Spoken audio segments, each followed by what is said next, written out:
Waalaikumsalam warahmatullahi wabarakatuh. Bagaimana kabarnya hari ini, Pak? Alhamdulillah sehat. Gimana ibu kabarnya? Alhamdulillah baik, Pak. Nah, mohon maaf Bapak diganggu waktunya sebentar. Begini Pak, saya ini dalam tahap belajar, menggali belajar dari Bapak bagaimana cara Bapak menghadapi situasi permasalahan yang ada di sekolah kita ini, Pak. Nah, seperti kita ketahui kan di sekolah ini kadang sering ya terjadi masalah-masalah baik guru ataupun siswa. Nah, yang mau saya gali dari Bapak, belajar dari Bapak ini bagaimana selama ini Bapak mengidentifikasi kasus-kasus yang merupakan dilema etika atau rujukan moral, Pak. Oh, betul ya. Dalam mengidentifikasi permasalahan itu kita biasanya mengelompokkan dua hal ya. Yang pertama rujukan moral. Yang dimaksud rujukan moral ini adalah posisi di mana benar dan salah. Kemudian kita juga di posisi dilema etika, di mana dalam posisi ini adalah benar-benar ya. Dan dalam menghadapi situasi ini, seseorang itu harus dihadapkan benar atau salahnya tentunya dalam mengambil sebuah keputusan. Dilema etika, benar atau salah, itu situasinya di mana seseorang itu atau saya pribadi dalam posisi keduanya benar atau benar dalam menentukan atau dalam mengambil sebuah keputusan. Itu intinya yang bisa saya sampaikan. Baik Bapak, saya konfirmasi lagi. Jadi mungkin selama ini Bapak pernah dihadapkan dalam permasalahan masalah misalnya ada dua hal, benar dan salah, betul, atau benar dan benar, atau mungkin juga dilema etika atau juga rujukan moral ya Pak ya.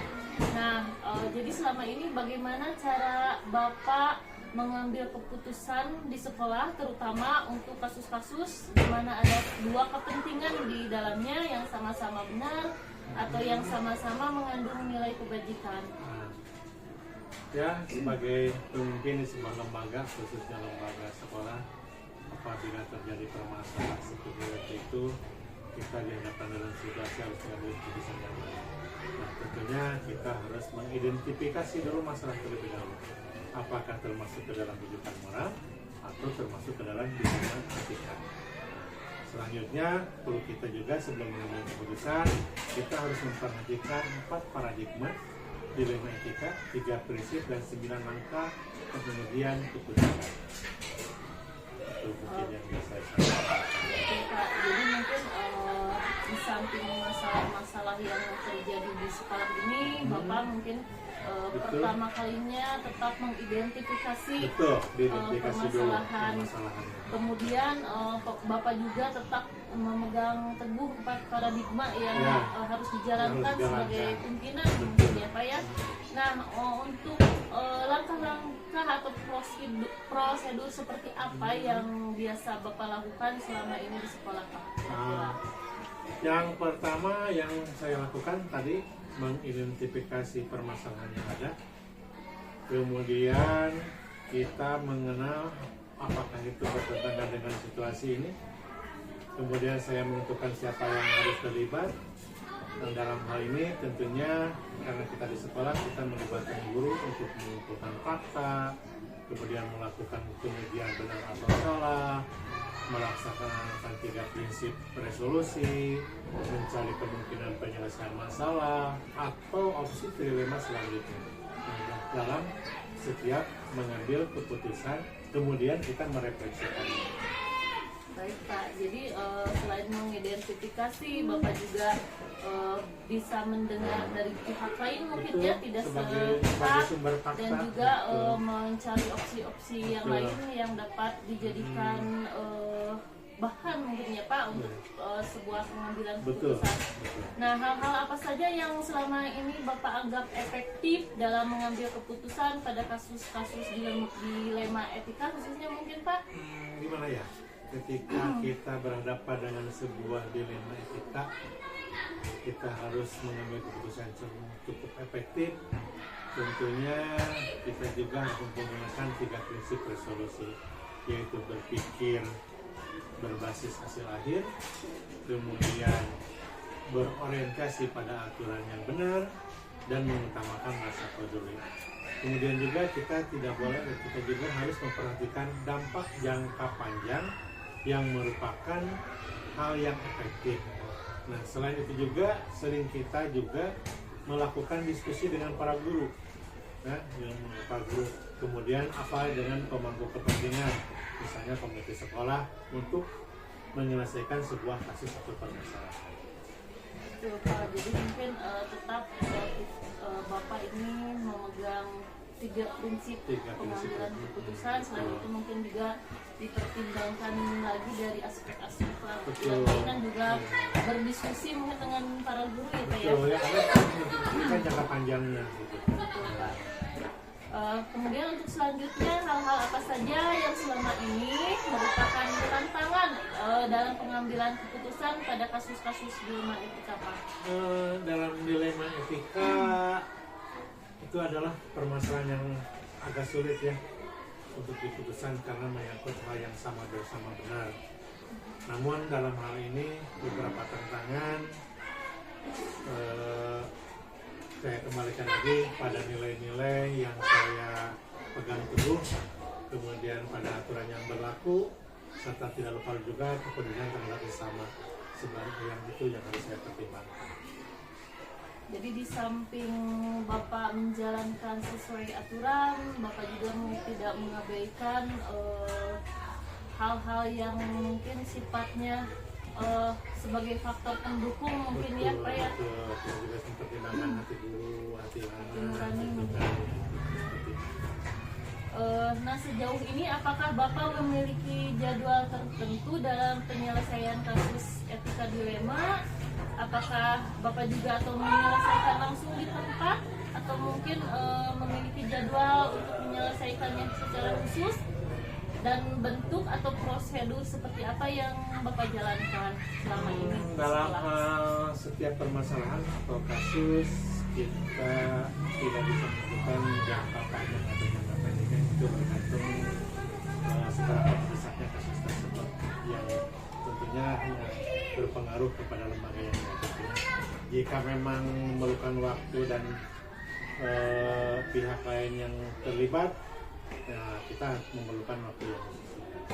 Jadi saya konfirmasi lagi ya Pak, jadi mungkin disesuaikan dengan seberapa besar atau kecilnya tingkat masalah itu sendiri mungkin. Betul. Ya? Nah, kalau kita tidak melibatkan orang luar, kita selesaikan secepatnya.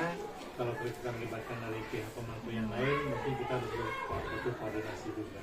Nah, kalau sejauh ini Bapak ya, apakah ada seseorang atau faktor-faktor apa yang selama ini dapat mempermudah atau membantu Bapak dalam pengambilan keputusan dalam kasus-kasus dilema etika Pak? Dalam hal ini saya sebagai kepala sekolah harus mampu mengambil keputusan ya, termasuk keputusan mengambil keputusan dalam sebuah dilema etika. Tentunya kita harus juga berdasarkan kepada nilai-nilai kebajikan yang saya pahami. Namun juga kita juga harus melibatkan dewan guru atau pihak terkait juga. Bukan hal yang salah selama hal itu baik untuk siswa dan untuk lembaga.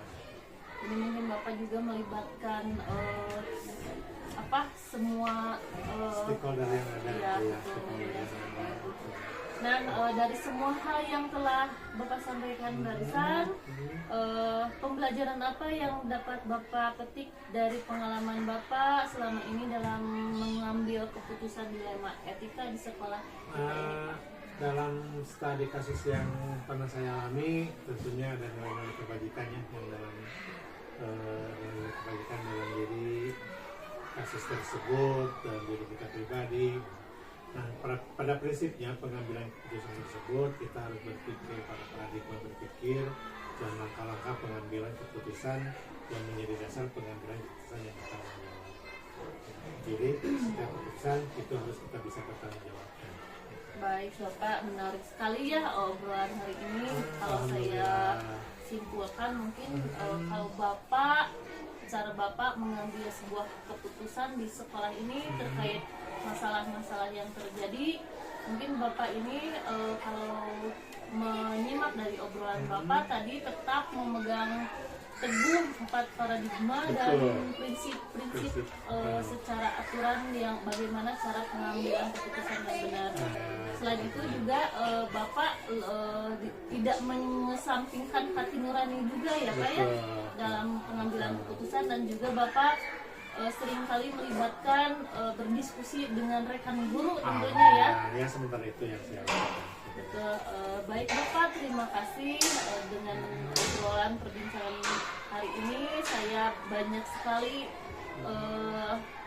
pembelajaran yang dapat diambil.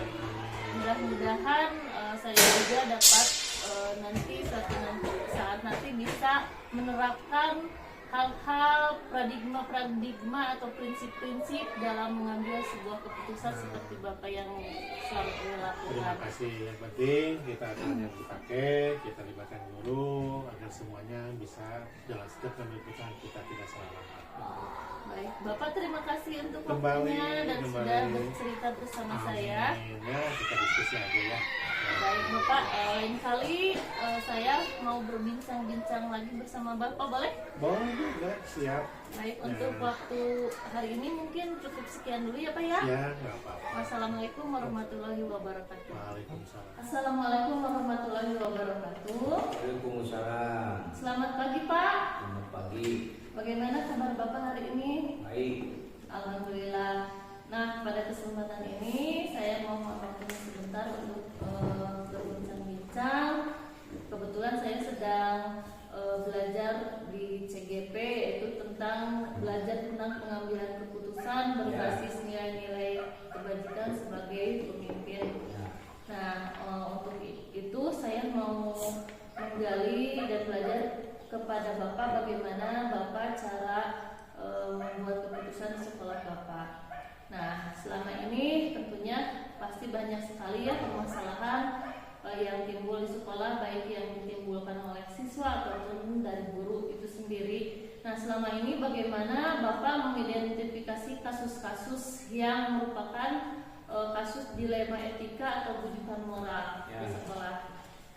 Yang satu yang saya lakukan untuk mengidentifikasi kasus yang terjadi dengan melakukan pengamatan terlebih dahulu terhadap kasus yang terjadi, dan juga saya akan mengecek kebenaran kasus tersebut. Yang intinya adalah jika sesuatu itu salah, maka saya akan melakukan cross check dan ditindaklanjut. Namun jika ada hal yang sebetulnya sama-sama benar, maka saya akan dimusyawarahkan juga. Tuh, jadi yang pertama mengecek kebenaran tentang masalah, gitu ya. Tuh. Nah, kalau selama ini bagaimana Bapak menjalankan keputusan pengambilan keputusan di sekolah Bapak, terutama untuk kasus-kasus di mana ada dua kepentingan yang sama-sama benar atau sama-sama mengandung nilai kebajikan? Nah, saya terlebih dulu melibatkan setelah dianalisa kasus tersebut, lalu melibatkan dewan guru untuk bersama-sama mengambil keputusan dengan cara bermusyawarah Bapak ya. Bermusyawarah. Nah, untuk langkah-langkah atau prosedur seperti apa yang biasa Bapak lakukan di sekolah ini? Ya, pertama saya mengecek dulu tadi permasalahan, menentukan pihak mana ya saja yang terkait, mendiskusikan dengan dewan guru juga menyangkut kepentingan sekolah secara umum, kemudian membuat keputusan. Namun jika masalah itu berkaitan dengan tugas saya pribadi, maka akan saya putuskan sendiri dengan mempertimbangkan baik buruk serta aturan yang berlaku. Baik Bapak, nah untuk hal-hal apa saja yang selama ini Bapak anggap efektif dalam pengambilan keputusan pada kasus-kasus dilema etika yang terjadi di sekolah ini Pak? Ya, berdiskusi dengan pihak-pihak yang terkait permasalahan tersebut dari hati ke hati akan memudahkan mengambil keputusan. Nah, untuk hal-hal yang menjadi tantangan, yang merupakan tantangan selama ini yang Bapak hadapi dalam pengambilan keputusan pada kasus dilema etika itu seperti apa saja Pak yang pernah Bapak hadapi Ya, ketika saya memutuskan persoalan yang berkaitan dengan perasaan kasihan pada pihak yang tertentu, saya kadang merasa sangat sulit karena kan tidak ada aturan-aturan tadi. Jadi di samping ada aturan juga kadang Ada mungkin belas kasihan. ya ada belas kasihan juga ya Pak ya. Ya, Nah, apakah Bapak memiliki jadwal tertentu dalam menyelesaikan kasus dilema etika, ataukah langsung menyelesaikan di tempat, atau juga memiliki jadwal untuk menyelesaikannya Pak? Biasanya seperti apa? ya tergantung kepada seberapa mendesak dan seberapa besarnya pengaruh terhadap lembaga yang saya pimpin. Jika memang memerlukan waktu dan pihak-pihak lain yang terlibat, maka saya membuat alokasi waktu tertentu. Oh baik Bapak, jadi tergantung masalahnya itu sendiri mungkin ya Pak ya. Kalau misalnya harus memerlukan tindakan yang lebih, mungkin dijadwalkan seperti itu ya Pak ya. Nah, kalau untuk bentuk atau prosedur seperti apa yang biasanya Bapak jalankan di sekolah ini Pak? Nah, ini tidak sembarangan, kan ada aturan paradigma ya. Dan ada yang saya jalankan menggunakan 3 unsur dasar dan 4 paradigma, 3 prinsip dalam pengambilan keputusan. Di antaranya, satu, berpihak pada murid berdasarkan nilai kebajikan dan bertanggung jawab terhadap keputusan tersebut. Baik Bapak, bagus sekali ya. Nah, untuk adakah seseorang atau faktor-faktor apa yang selama ini dapat mempermudah atau membantu Bapak dalam pengambilan keputusan dalam kasus-kasus dilema etika Pak? Oh, semua persoalan bisa saya lebih melibatkan dewan guru jika menemukan suatu berkaitan dengan persoalan sekolah. Jadi lebih melibatkan dewan guru ya kalau sekolah. Masalahnya secara umum di sekolah. Baik, untuk selanjutnya dari semua hal yang telah disampaikan, pembelajaran apa yang dapat Bapak petik dari pengalaman Bapak selama ini dalam pengambilan keputusan di sekolah, khususnya dalam dilema etika Pak? Pengalaman yang merasa rumit itu jika aturan, ada aturan, ada juga rasa belas kasihan. Sehingga mungkin kalau yang merasa belas kasihan terkadang kita mengabaikan aturan itu. Jadi yang merasa sulit. Jadi yang bisa dijadikan pembelajaran itu selain ada aturannya juga ada belas kasihan. Jadi mungkin jangan terlalu banyak belas kasihan Ya. karena ada aturan Ya, ya. jadi nanti keluar dari aturan itu. Ya. Ada lagi Pak selain itu? Ya, tidak ada lagi. Ya, mungkin cukup itu saja ya Pak ya. Tapi ada. Jadi kalau kita mengambil keputusan itu, jadi ya intinya harus jangan keputusan itu didiskusikan dengan dewan sekolah dan mengacu kepada aturan yang berlaku serta mempertimbangkan dampak baik buruk yang paling dampak baik buruk dari keputusan yang kita ambil. Jadi mungkin dampaknya ke depannya mungkin ya Pak ya harus diperhitungkan juga mungkin ya seperti itu. Ya. Baik Bapak. Nah, mungkin alhamdulillah saya sudah belajar banyak dari Bapak tentang bagaimana cara pengambilan keputusan di sekolah ini ya. Nah, mudah-mudahan saya juga kedepannya bisa menerapkan apa saja yang sudah Bapak lakukan khususnya dalam pengambilan keputusan